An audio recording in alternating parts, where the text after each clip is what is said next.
लाख बदल लो आईने चेहरा नहीं बदलता। लाख बदल लो आईने चेहरा नहीं बदलता। हथेलियों पर खींचने से लकीरें मुकद्दर नहीं बदलता। सोच से है सब कुछ, बिन सोचे कुछ नहीं बदलता।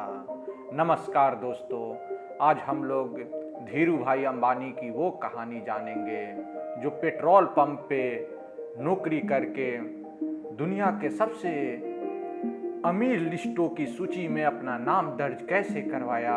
उनकी सारी कहानी को जानेंगे। तो आइए देखते हैं धीरू भाई अंबानी की वो कहानी।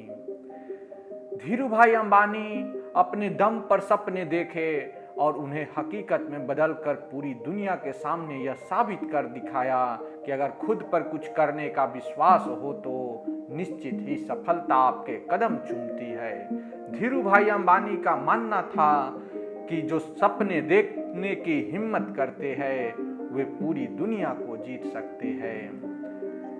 धीरू भाई अंबानी भारत की ऐसी शख्सियत थे जिन्होंने न सिर्फ बिजनेस की दुनिया में अपना बड़ा नाम किया बल्कि भारत को उद्योग के क्षेत्र में एक नई पहचान दिलवाई। एक गरीब खानदान में पैदा हुए धीरू भाई अंबानी ने बड़े बिजनेसमैन बनने के सपने देखे और अपने कठोर दृढ़ संकल्पों और मेहनत के बल पर उन्हें हकीकत में भी बदला। धीरू भाई अंबानी का जन्म गुजरात के एक छोटे से गांव चोरवार के एक साधारण शिक्षक के घर में 28 दिसंबर 1932 को हुआ था। उनकी माता जमुना बेन एक घरेलू महिला थी। उनके पिता गोवर्धन भाई अंबानी एक साधारण टीचर थे। उनके लिए अपने इतने बड़े परिवार का लालन पालन करना काफी चुनौतीपूर्ण था। वही उनकी नौकरी से खर्च के लिए भी पैसे पूरे नहीं पड़ते थे। ऐसे में 4 और भाई बहनों के बीच धीरू भाई का शिक्षा ग्रहण करना काफी मुश्किल था। ऐसी स्थिति में धीरू भाई अंबानी को हाई स्कूल की अपनी पढ़ाई बीच में ही छोड़नी पड़ी और अपने घर की माली हालत को देखते हुए परिवार का गुजर बसर करने के लिए अपने पिता के साथ भजिया यानी कि पकौड़े इत्यादि बेचने जैसे छोटे काम करने पड़े। धीरू भाई अंबानी का विवाह 16 साल की उम्र में कोकिला बेन से हुई, जिनसे उनके 2 बेटे मुकेश अंबानी और अनिल अंबानी पैदा हुए और 2 बेटियां भी पैदा हुई। धीरू भाई अंबानी ने अपने घर की आर्थिक हालत को देखते हुए सबसे पहले फल और नाश्ता बेचने का काम शुरू किया, लेकिन इसमें कुछ खास फायदा नहीं हुआ। इसके बाद उन्होंने गांव के पास ही एक धार्मिक और पर्यटक स्थल पे पकौड़े बेचने का काम शुरू कर दिया, लेकिन यह काम वहां आने जाने वाले पर्यटकों पर पूरी तरह निर्भर था, जो कि साल में कुछ समय के लिए ही चलता था। बाद में धीरू भाई ने अपना यह काम मजबूरन बंद कर दिया। वही किसी भी काम में सफल नहीं होने के बाद अपने पिता की सलाह पर उन्होंने नौकरी ज्वाइन कर ली। तमाम असफलताओं मिलने के बाद धीरू भाई अंबानी ने अपने बड़े भाई की मदद से यमन में नौकरी करने का फैसला लिया।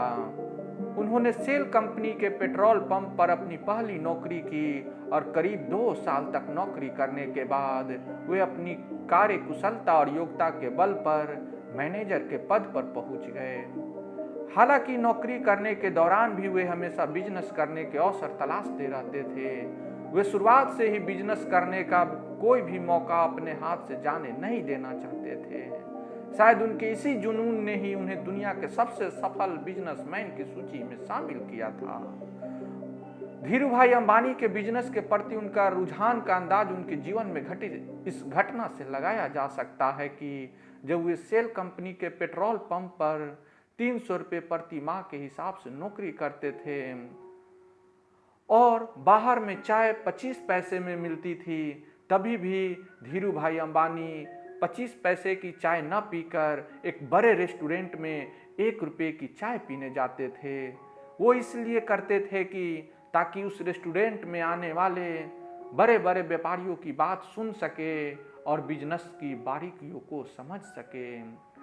इस तरह धीरू भाई ने अपने बड़े बिजनेसमैन के सपने को पूरा करने के लिए अपने तरीके से बिजनेस मैनेजमेंट की शिक्षा ग्रहण की और बाद में वो एक सफल बिजनेसमैन बनकर खरे उतरे।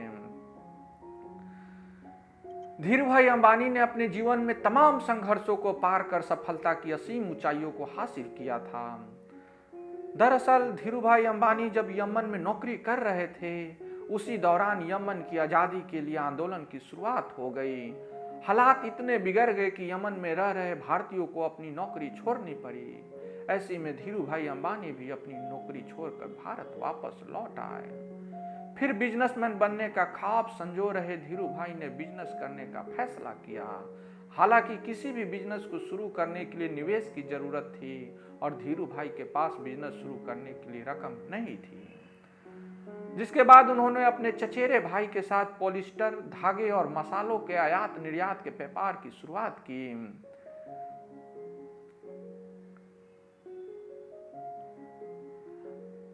वे हमेशा बिजनेस करने के बारे में सोचते रहे और बिजनेस के नए मौकों की तलाश में रहते थे।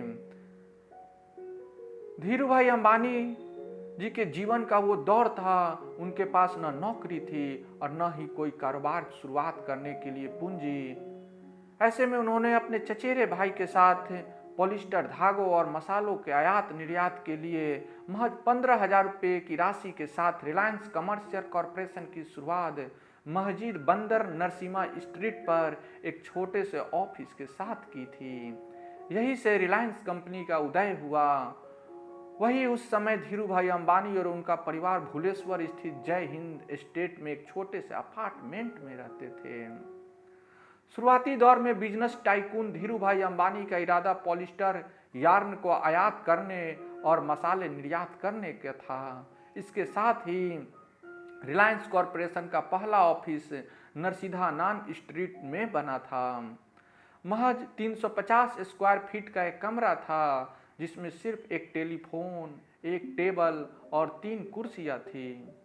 शुरू में उनके पास सिर्फ 2 सहकर्मचारी थे और उनके काम में मदद करते थे। बिजनेस करने का तरीका धीरू भाई अंबानी और उनके चचेरे भाई का बिल्कुल अलग अलग था। इसी वजह से साल 1965 में धीरू भाई अंबानी ने अपने चचेरे भाई के साथ बिजनेस में पार्टनरशिप ही खत्म कर दी और अपने दम पर बिजनेस की शुरुआत की।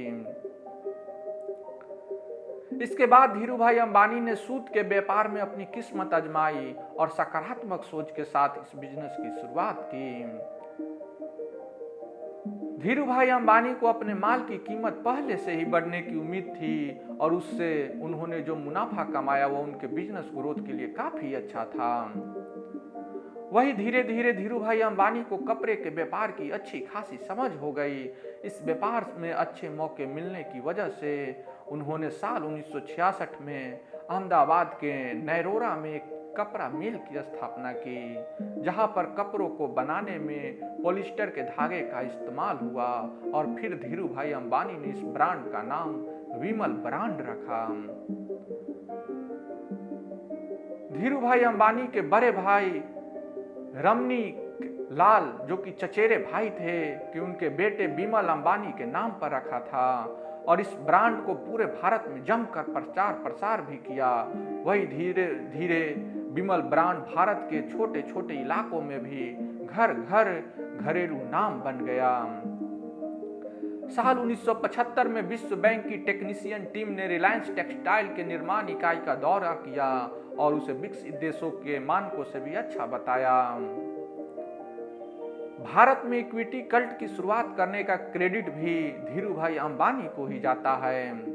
जब 1977 में रिलायंस ने आईपीओ जारी किया, तब 58,000 से ज्यादा निवेशकों ने उसमें निवेश किया। धीरू भाई गुजरात और दूसरे राज्यों के ग्रामीणों का हासिल करने में सफल रहे और उनके कंपनी के शेयर खरीदेगा, उसने अपने निवेश पर खूब मुनाफा होगा, ऐसा सोचने लगे धीरू भाई अंबानी।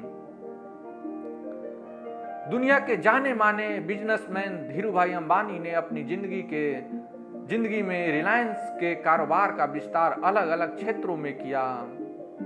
आपको बता दें कि इसमें मुख्य रूप से पेट्रो रसायन, दूरसंचार, सूचना प्रौद्योगिकी ऊर्जा, बिजली, फुटकर कपड़ा, टेक्सटाइल, मूलभूत सुविधाओं की सेवा, पूंजी बाजार और प्रचालन तंत्र शामिल है। वही अब धीरूभाई अंबानी के दोनों बेटे नए मौका को पूरी तरह से इस्तेमाल कर रिलायंस इंडस्ट्रीज को आगे चला रही है।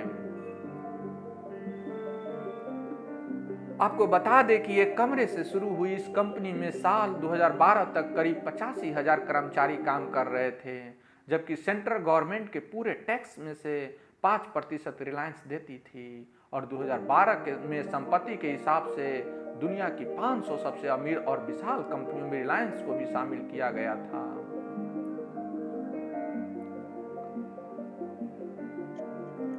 पर कहते हैं ना, मौत एक ऐसी सच है जिसे सबको स्वीकारना पड़ता है। महान उद्योगपति धीरूभाई अंबानी जी को 24 जून 2002 में हार्ट अटैक की वजह से दुबई के ब्रांच कैंडी अस्पताल में भर्ती करवाया गया।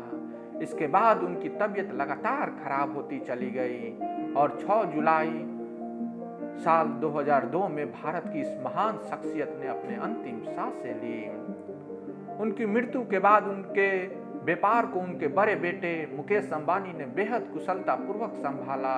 यही नहीं, आज वे भारत के सबसे धनी और विश्व के सबसे सफलतम बिजनेसमैन की लिस्ट में शुमार है। जिस तरह धीरूभाई अंबानी ने तमाम संघर्षों को झेलकर अपने जीवन में असीम सफलताएं हासिल की और बाकी सभी के लिए एक मिसाल पेश की, वो वाकई तारीफ के काबिल है। उनके जीवन से हर किसी को प्रेरणा लेने की जरूरत है। सपने हमेशा बड़े होने चाहिए, प्रतिबद्धता हमेशा गहरी होनी चाहिए और प्रयास हमेशा महान होने चाहिए। उम्मीद है दोस्तों आप लोग को ये कहानी पसंद आया होगा। तो अभी के लिए इतना ही। Thank you very much.